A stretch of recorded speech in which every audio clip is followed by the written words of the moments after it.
en séance plénière à la salle habituelle de son siège, 6 au 286 avenue de la Libération. Comme de coutume, la séance était présidée par M. Germain Goyo Moussavou, son président. À l'ordre du jour de cette séance plénière ordinaire, étaient inscrits 2 points, à savoir la couverture médiatique du dialogue national inclusif par la presse nationale et le bilan du processus de régularisation des situations juridiques et administratives des entreprises de presse en ligne exerçant dans l'illégalité. S'agissant de la couverture médiatique du dialogue national inclusif par la presse nationale, il convient de rappeler que depuis le 2 avril 2024, le Gabon vit un moment charnière de son histoire avec l'ouverture des dites assises qui constituent un forum de discussion et d'échange constructifs entre les forces vives de la nation en vue de redéfinir la structure socio-politique, économique et culturelle de notre cher pays, le Gabon. À mi-parcours de ce dialogue, dont on peut se satisfaire de la qualité de l'organisation et d'un déroulement des travaux sur fond d'apaisement, la haute autorité de la communication saisit cette occasion pour saluer le professionnalisme que donne à voir la presse nationale globalement dans la couverture de ces assises. Ce satisfecit s'adresse aux médias publics et privés pour leur offre informationnelle riche et diversifiée sur le dialogue national inclusif qui permettent à l'ensemble des citoyens gabonais et au monde entier d'être quotidiennement au fait de ce qui s'y déroule.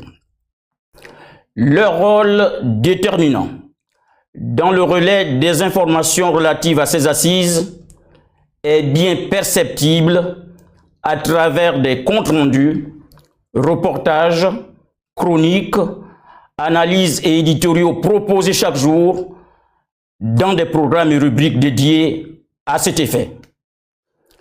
Les efforts ainsi constatés consolident clairement le rôle de la presse gabonaise comme acteur majeur du raffermissement de notre démocratie, de notre vivre ensemble et de la paix sociale, si chère à son Excellence, le général de brigade Brice Coulter Oligui Nguema, président de la transition, président de la République, chef de l'État. Toutefois, il convient de noter certaines faiblesses professionnelles, notamment la propension de quelques journalistes à entretenir l'amalgame et la confusion des rôles pendant les points de presse organisés régulièrement au cours de ce dialogue national inclusif. Abordant le sujet relatif au bilan du processus de régularisation des situations juridiques et administratives des entreprises de presse en ligne exerçant dans l'illégalité et faisant suite à son communiqué numéro 0001/AC/2024 du 10 janvier 2024, la haute autorité de la communication a fait le point de l'évolution du dossier. De cet examen, il ressort ce qui suit.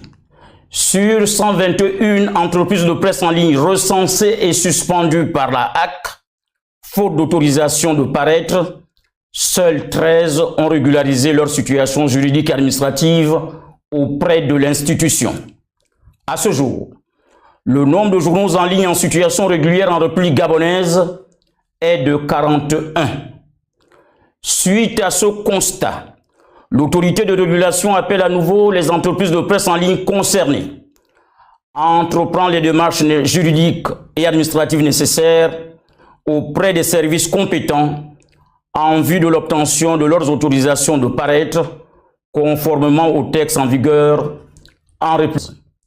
Par ailleurs, la haute autorité de la communication tient à rappeler que l'exercice de la liberté de la presse dans notre pays est un acquis démocratique à préserver et à défendre, notamment par une pratique responsable du journalisme.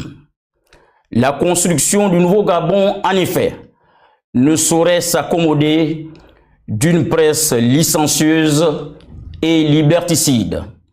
faite à Libreville le 18 avril 2024, le président Germain Goyo Moussa.